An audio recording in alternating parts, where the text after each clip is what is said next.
আসসালামু আলাইকুম রহমতুল্লাহি অবরকাতুহু।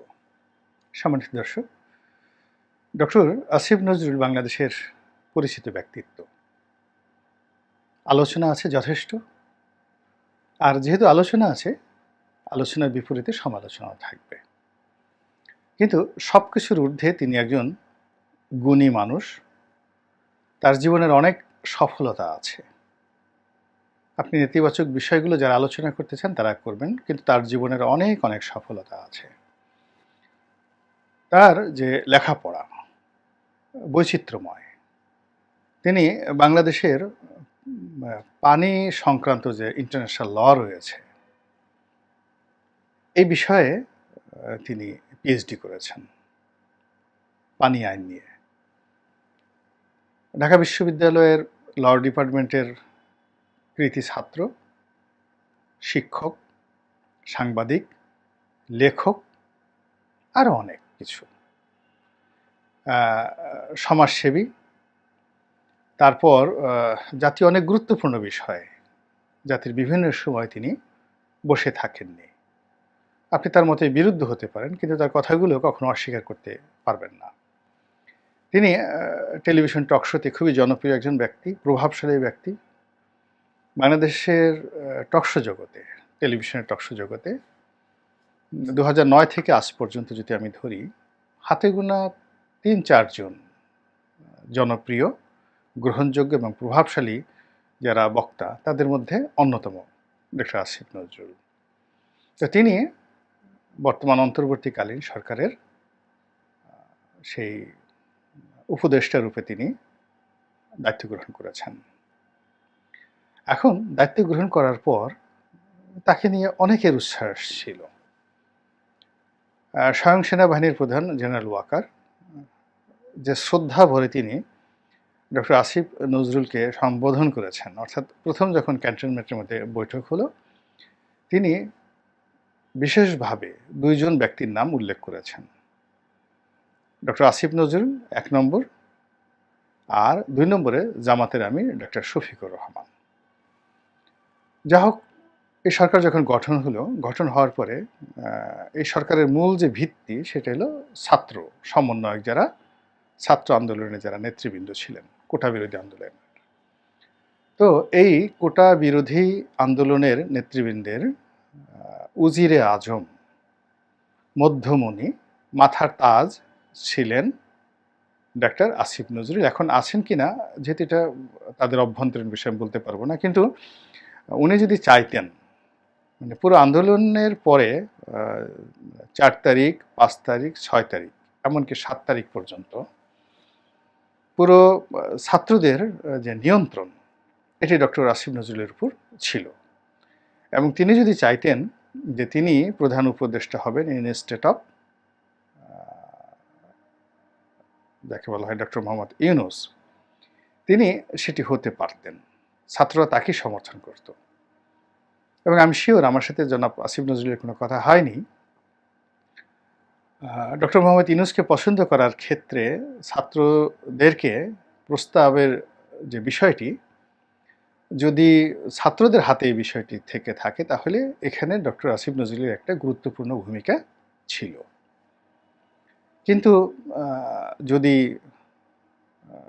ডক্টর মোহাম্মদ ইউনূসের নিয়োগের ক্ষেত্রে সিআইএর কোনো হাত থাকে, আমেরিকার হাত থাকে, ভারতের দিল্লির কোনো হাত থাকে, ক্যান্টনমেন্টের কোনো হাত থাকে, সেটা ভিন্নতর ব্যাপার। কিন্তু যদি আন্দোলনকারীদের পছন্দ করার ক্ষেত্রে ডক্টর ইউনূসের অংশগ্রহণ থাকে, তো সেক্ষেত্রে ডক্টর ইউনূসকে পছন্দ করার ক্ষেত্রে ডক্টর আসিফ নজরুল, মানব জমিনের মতিউর রহমান চৌধুরী, অর্থাৎ আসিফ নজরুল, নুরুল কবির এবং যাকে বলা হয় মানব জমিনের সম্পাদক মতিউর রহমান চৌধুরী, এই 3 জনের মধ্যে একটা হরিহর আত্মার সম্পর্ক আছে।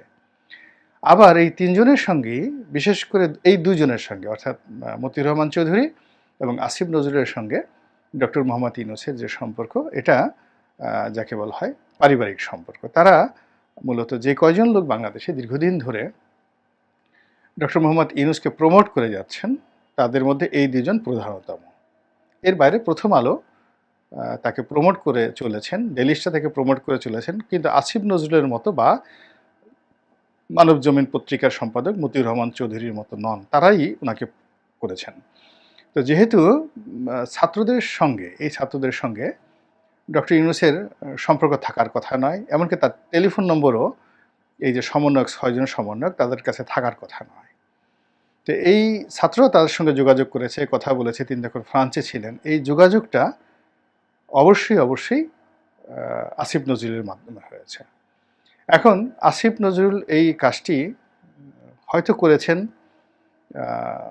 মানব জমিনের মতিউর রহমান চৌধুরীর মাধ্যমে, অথবা ডেইলি স্টার একজন সাংবাদিক আছেন, ডেইলি স্টার বাংলার যে সম্পাদক গোলাম মুর্তজা, তার সঙ্গেও ডক্টর মোহাম্মদ ইউনূসের খুবই ভালো সম্পর্ক।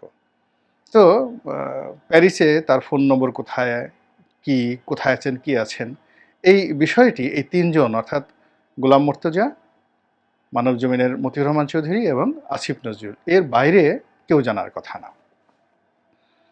তো যাই হোক, এখন আসিফ নজরুল এখানে আইন মন্ত্রণালয়ের দায়িত্ব পেয়েছেন এবং আমার বিশ্বাস যে অন্যান্য যারা উপদেষ্টা হিসাবে এখানে নিয়োগ লাভ করেছেন, সেখানে আসিফ নজরুলের মতামত কতটা ছিল আমি সেটা বলতে পারবো না। তবে আমার বিশ্বাস যে তার পছন্দের মানুষ যদি কেউ থাকতো এবং তার যদি ক্ষমতা থাকতো, তিনি অবশ্যই মতিউর রহমান চৌধুরীকে তার এই ক্যাবিনেটে, উপদেষ্টা পরিষদে তিনি অন্তর্ভুক্ত করাতেন আসিফ নজরুলের। কিন্তু তিনি শুধুমাত্র নিজে থাকতে পেরেছেন, বাকিটা কাউকে তিনি, তার পছন্দের মানুষদেরকে তিনি কোনো একটা ভালো জায়গাতে আনতে পারেননি। তো এর বাইরে যেটি হচ্ছে সেটা হলো আইন মন্ত্রণালয়ে তার যে পদ এবং পদবি, সেটার দায়িত্ব অনেক বেশি। আপনি জানেন যে বাংলাদেশের যে কয়টি সেন্সিটিভ মন্ত্রণালয় রয়েছে বৃহৎ পরিসরে, তার মধ্যে আইন মন্ত্রণালয় সবচেয়ে বড় মন্ত্রণালয়গুলোর মধ্যে অন্যতম।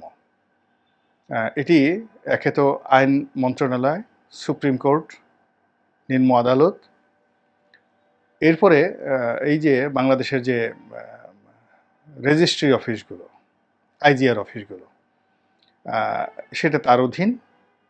তার সঙ্গে সংসদ যে বিষয়ক যে মন্ত্রণালয়, এটাও তার অধীন। এবং আইন মন্ত্রণালয়ের ভিতরে অনেকগুলো উপগ্রুপ রয়েছে। এখানে বেশ কয়েকজন সচিব এখানে কাজ করেন। এর বাইরে তারা সমস্ত মন্ত্রণালয়গুলোর যে আইনগত বিষয়াদি রয়েছে, অর্থাৎ প্রত্যেকটা মন্ত্রণালয়ের সাথে ইন্টারকানেক্টিভিটির ক্ষেত্রে আইন মন্ত্রণালয়কে সবচেয়ে বেশি কাজ করতে হয়। প্রতিরক্ষা মন্ত্রণালয়, আর বিশেষ করে স্বরাষ্ট্র মন্ত্রণালয়ের সঙ্গে তাদের যে সম্পর্কটা, এটা হলো সাবস্টিটিউট। আইন মন্ত্রণালয়ের কোনো কিছুই স্বরাষ্ট্র মন্ত্রণালয়কে বহন করতে হয় না, কিন্তু স্বরাষ্ট্র মন্ত্রণালয়ের অনেক কিছু আইন মন্ত্রণালয়কে বহন করতে হয়। ফলে আইন মন্ত্রী হিসেবে বা আইন উপদেষ্টা হিসেবে মূলত তার দম ফেলানোর সময় থাকে না, এটি হলো বাস্তবতা। তো সেই কাজ তিনি করে যাচ্ছেন, কতটা সফল কতটা ব্যর্থ এটা যারা সংশ্লিষ্ট তারা বলতে পারবেন। কিন্তু যেটি হচ্ছে যে তাকে কেন্দ্র করে তার প্রতিপক্ষ যারা আছে নানা রকম দুর্নাম এবং বদনাম রটিয়ে ফেলছে।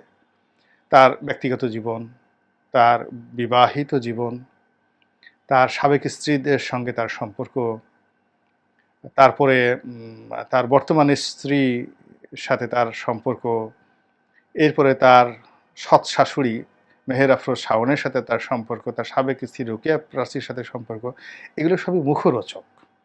এর কারণ হলো তিনি নিজে যেমন সেলিব্রিটি, তার আশেপাশে সবাই celebrity.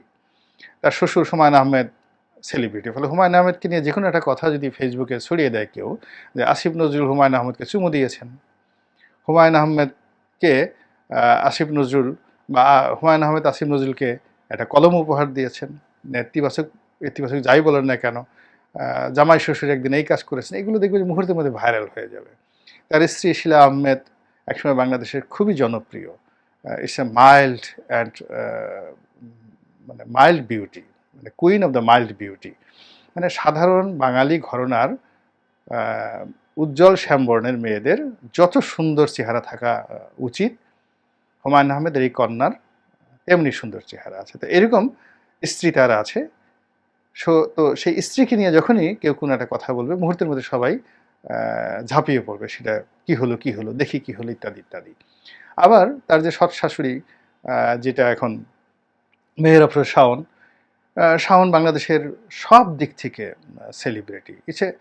She is a super lady. নাচ, গান থেকে শুরু করে অভিনয়, সব ব্যাপারে জীবনের সব ক্ষেত্রে, এমনকি শেষে তিনি এমপিও হয়ে গেছেন। তো কাজেই শাশুড়ির সাথে তার কোনো মতদ্বৈধতা আছে বা শাশুড়ির সাথে সম্পর্ক আছে, মামলা মোকদ্দমা আছে, সম্পত্তি নুহাশপল্লী নিয়ে কোনো একটা বিষয় আছে। এই জিনিসগুলো খুব আকর্ষণীয়। মানে যাকে বলা হয় এই বিষয়গুলো নিয়ে যেকোনো লোক কথাবার্তা বললেই এগুলো ভাইরাল হয়ে যাবে। তো আসিফ নজরুলের নিজের কেরিয়ার যেভাবে বর্ণাঢ্য, তার বিবাহিত জীবন, তার আত্মীয়স্বজন, এমনকি তার যে সাবেক স্ত্রী সেও সেলিব্রিটি, রোকেয়া প্রাচী। তো যেকোনো কথা বললেই এগুলো মুহূর্তের মধ্যে মার্কেট পেয়ে যায়, এবং এই মার্কেট পাওয়ার কারণে তার যে নতুন পদপদবীতে তিনি বসে এই অনেক মানুষের ট্রলের তিনি শিকার হচ্ছেন। তো শিকারের মধ্যে যারা তাকে পছন্দ করেন না, ইতিমধ্যে অনেকে হয়তো তার দ্বারা ক্ষতিগ্রস্ত হয়েছেন, অনেকে তার দ্বারা লাভবান হয়েছেন, অনেকে ক্ষতিগ্রস্ত হননি, কিন্তু অনেকে তার দ্বারা ঈর্ষান্বিত হয়েছেন। আসিফ নজরুল কেন এই পদ পেল, এটার কারণে কি হচ্ছে, তিনি পালিয়ে যাচ্ছেন, পালিয়ে যাবেন, তাকে খুঁজে পাওয়া যাচ্ছে না, এই সমস্ত কথাবার্তা নিদারুণভাবে সামাজিক মাধ্যমগুলোতে ভাসছে। তো উনি অনেকদিন চুপচাপ ছিলেন, এবং এইটা সম্ভবত তার ধৈর্য এবং সূর্যের সীমা অতিক্রম করেছে। করার ফলে তিনি আবার সেই ফেসবুকে এসে লাইভে এসে তিনি জানান দিয়েছেন যে তিনি এই কারণে টেলিভিশনে আসছেন না, কথা বলছেন না, তার ব্যস্ততা আছে এবং তিনি কাজ করছেন। এবং তার এই বক্তব্য নিয়ে আবার যারা ট্রল করতো আগে, এটা আরও তাদের গতি বাড়িয়ে দিয়েছে যে হ্যাঁ, আমরা তো ঠিকই বলেছিলাম, তার যদি দুর্বলতা না থাকবে কেন তিনি আবার আসলেন, এই কথা বললেন, দেখো দেখো দেখো। এই জিনিসটা মানে আমাদের এই সমাজে আসলে কাজ করাটা এত কষ্টকর, কাজ না করাটা এখানে অনেক বেশি নিরাপদ। কিন্তু কাজ যদি আপনি করতে যান তাহলে আপনার ঝামেলা পোহাতে হবে।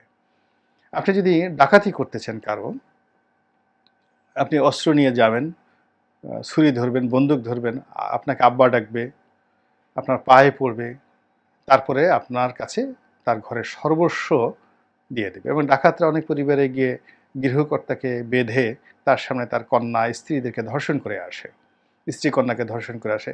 এরপরও মানুষ ডাকাতকে ভয় পায়, এবং সেই ডাকাতের কিন্তু আপনি যদি কাউকে দান করতে যান, আপনি যদি কাউকে দান করতে যান, উপকার করতে যান, মুহূর্তের মধ্যে আপনার চামড়া খুলে ফেলবে। এই হলো আমাদের সমাজের একটা চিরাচরিত পন্থা। তো এখানে আসিফ নজরুল তিনি একটা প্রাইভেট বিশ্ববিদ্যালয়ের খুব ভালো অবস্থানে তিনি চাকরি করছেন, এবং তার বেতন সেখানে 10 লাখ টাকা, 10 লাখ টাকা, 7-8 লাখ টাকা তো হবেই। সম্ভবত ইস্টার্ন ইউনিভার্সিটিতে তিনি সেখানে আইনের বিভাগীয় প্রধান। 5 থেকে 7 লাখ টাকা। তিনি ঢাকা বিশ্ববিদ্যালয়ে পড়ান, সেখানেও তার ইনকাম 1.25 লাখ টাকার কম নয়। তারপরে তার অন্যান্য দিক থেকে হয়তো ইনকাম সব মিলে তার 1,10,000 টাকা আয় রোজগার আছে। এই সব কাজ বাদ দিয়ে তিনি এই যে উপদেষ্টা হয়েছেন, ইনি যদি ঘুষ না খান তাহলে সাকুল্যে 1 লাখ থেকে 1.25 লাখ টাকা বা 1.5 লাখ টাকা অন্যান্য সুযোগ সুবিধা নিয়ে 2 লাখ টাকা তিনি পাবেন, এর বেশি না। তাহলে তিনি এই যে মাসে 8 লাখ টাকা লোকসান দিয়ে এই 2 লাখ টাকার লোভে এখানে আসছেন বা কাজ করতে আসছেন, এটার দায়িত্ব তাকে বহন করতেই হবে, এবং সেটা তিনি করছেন। খুব চমৎকারভাবে তিনি সেটা করছেন, এবং আমরা যারা এই দৃশ্য দেখছি এবং বলছি, আমরা খুব মজা লুটছি, কিন্তু তার পক্ষে আমরা কিন্তু কেউ কোনো কথা বলছি না। তার অনেক বন্ধু আছেন এ সমাজে, পত্র পত্রিকায়, তারপরে সমাজের বিভিন্ন মাধ্যমে তার বন্ধু আছে, কিন্তু কেউ, আমি অবাক হয়ে গেলাম যে আমার সাথে তার কোনো স্বার্থ নেই, আমার সাথে তার কোনো সম্পর্ক নেই। কিন্তু এর আগেও আমি তাকে নিয়ে একটা ভিডিও করেছি, আজকেও করলাম।